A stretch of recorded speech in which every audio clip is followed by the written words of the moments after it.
सभी दोस्तों को प्यार भरा नमस्कार। आज मैं आपकी दोस्त सुमन आपके साथ एक नए मुद्दे पर अपने विचार साझा करना चाहती हूँ।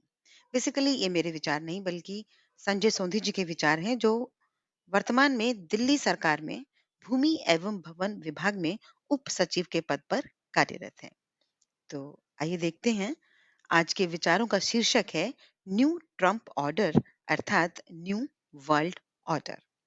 हाल ही में अमेरिका में संपन्न हुए राष्ट्रपति चुनाव में रिपब्लिक पार्टी के उम्मीदवार डोनाल्ड ट्रंप ने धमाकेदार विजय हासिल की। डोनाल्ड ट्रंप के राष्ट्रपति बनने से अमेरिका सहित पूरी दुनिया में काफी उथल-पुथल हो सकती है, या ये कहें कि उथल-पुथल की शुरुआत हो चुकी है। डोनाल्ड ट्रंप परंपरागत राजनीति के खिलाड़ी न होकर अतिवादी प्रकार के राजनीतिज्ञ माने जाते रहे हैं, जो परंपरागत राजनीति के सभी प्रतिमानों को तोड़ना भी चाहते हैं, या ऐसा प्रतीत होता है। ट्रंप के राष्ट्रपति निर्वाचित होने से ये सहजी अंदाजा लगाया जा सकता है कि अमेरिका समाज, जो कई मामलों में जैसे कि गर्भपात का अधिकार के संबंध में रूढ़िवादी सोच रखता है, वह अप्रवासियों के प्रति पहले जैसे खुले विचार रखने को तैयार भी नहीं है। जबकि अमेरिका को शरणार्थियों का देश कहा जाता है, जो कि सिर्फ व्यक्ति की मेरिट को ही प्रमुखता देता है। इस प्रकार अमेरिकन समाज अपने कई स्थापित प्रतिमानों से दूर हटता हुआ प्रतीत भी हो रहा है। डोनाल्ड ट्रंप सरकारी खर्च को कम करना चाहते हैं और इसकी जिम्मेदारी उन्होंने टेस्ला के मालिक एलन मस्क को दी है। मस्क का मानना है कि अधिकतर सरकारी व्यय व्यर्थ ही होते हैं। सरकारी कर्मचारी कार्य भी नहीं करते। यदि सरकारी व्यय में कमी लाई जाती है, तो अमेरिका सरकार को अपना वित्तीय घाटा नियंत्रित करने में सफलता मिलेगी और इसकी पूर्ति के लिए उसे नया ऋण भी नहीं लेना पड़ेगा। फेडरल रिजर्व को भी नए डॉलर को नहीं छापना होगा, मतलब मुद्रा के रूप में नया डॉलर नहीं छापना होगा।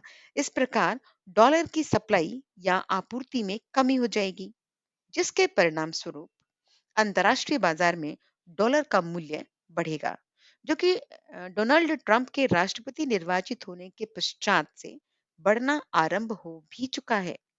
अमेरिकी डॉलर के मजबूत होने से विदेशी संस्थागत निवेशक दूसरे देशों में निवेश करने के लिए प्रोत्साहित नहीं होंगे और वो अपने ही देश में अमेरिका में ही अपना निवेश रखना चाहेंगे।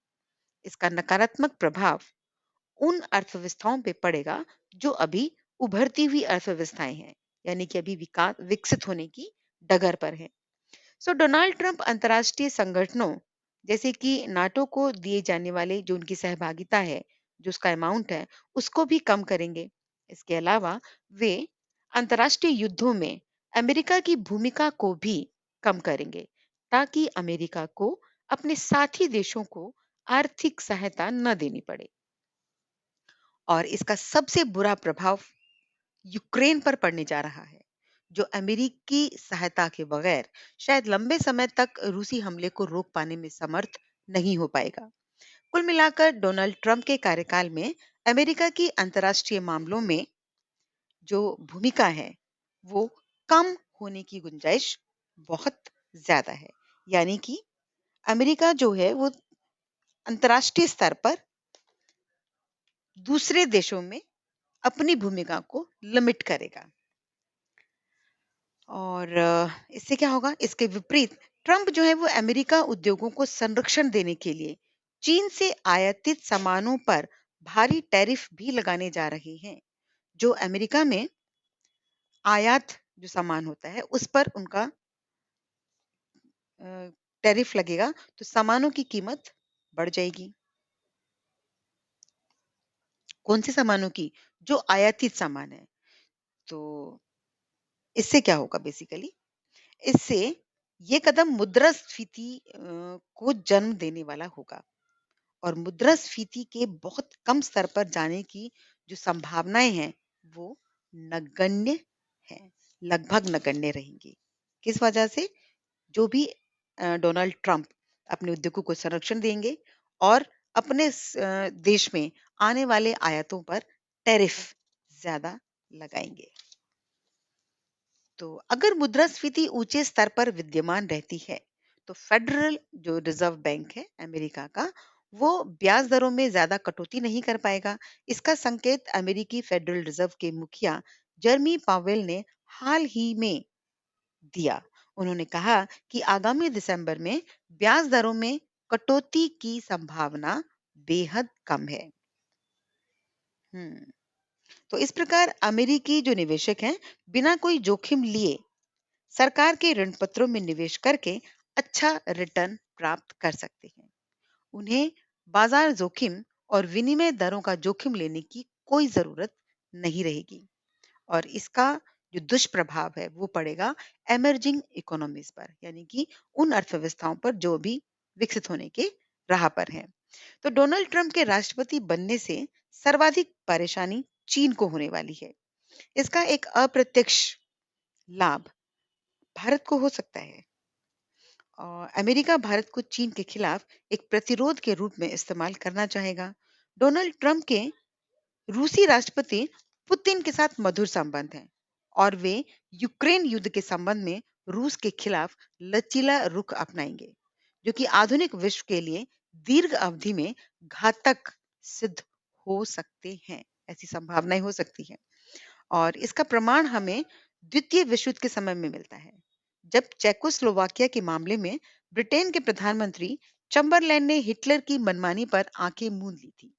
इससे हिटलर की हिम्मत और भी बड़ी थी, जिसके परिणाम पूरे विश्व ने देखे द्वितीय विश्व युद्ध के रूप में। यानी कि पूरे विश्व को द्वितीय विश्व युद्ध का सामना करना पड़ा था। डोनाल्ड ट्रंप के राष्ट्रपति बनने से ये भी संकेत मिलता है कि परंपरागत राजनीति मतदाताओं के विषयों का हल ढूंढ पाने में असफल रही है। यानी कि उनके जो विभिन्न मुद्दे हैं मतदाताओं के, उनका हल ढूंढ पाने में असफल रही है। और मतदाता अतिवादी विचारों वाले दक्षिणपंथी नेताओं पर ज्यादा विश्वास करने लगे हैं। मध्यमार्गी या वामपंथी विचारधारा वाली जो पार्टियां हैं, उनको गंभीरता से विचार करना होगा कि वे मतदाताओं के विश्वास पर खरी क्यों नहीं उतर पा रही है। पूरे विश्व में अतिवादी विचार वाले नेताओं का सत्तासीन होना पूरे विश्व के भू राजनीतिक और आर्थिक संतुलन को बिगाड़ सकता है, जिसके दूरगामी परिणाम पूरे विश्व को प्राप्त होंगे। डोनाल्ड ट्रंप के निर्वाचित होने से पूरे विश्व में भू राजनीतिक और आर्थिक मामलों में व्यापक उथल-पुथल की संभावना है, जो कि अमेरिका के अंतर्राष्ट्रीय मामलों में अपनी भूमिका को सीमित करना चाहता है। इसके कारण ताइवान, दक्षिणी कोरिया और जापान को तात्कालिक रूप से चीन से खतरा उत्पन्न हो सकता है। हम्म सो और इन देशों को एक वैकल्पिक रणनीति पर विचार करना पड़ सकता है, या भी करना होगा बेसिकली। दूसरी ओर चीन का अंतर्राष्ट्रीय मामलों में हस्तक्षेप बढ़ता जा रहा है। मध्य पूर्व में भी उसने ईरान और सऊदी अरब के मध्य महत्वपूर्ण समझौता कर अपनी बढ़ती हुई साख का परिचय दिया है। ये देखना रोचक होगा कि डोनाल्ड ट्रंप चीन के बढ़ते हुए प्रभाव को किस हद तक नियंत्रित कर भी पाते हैं या नहीं।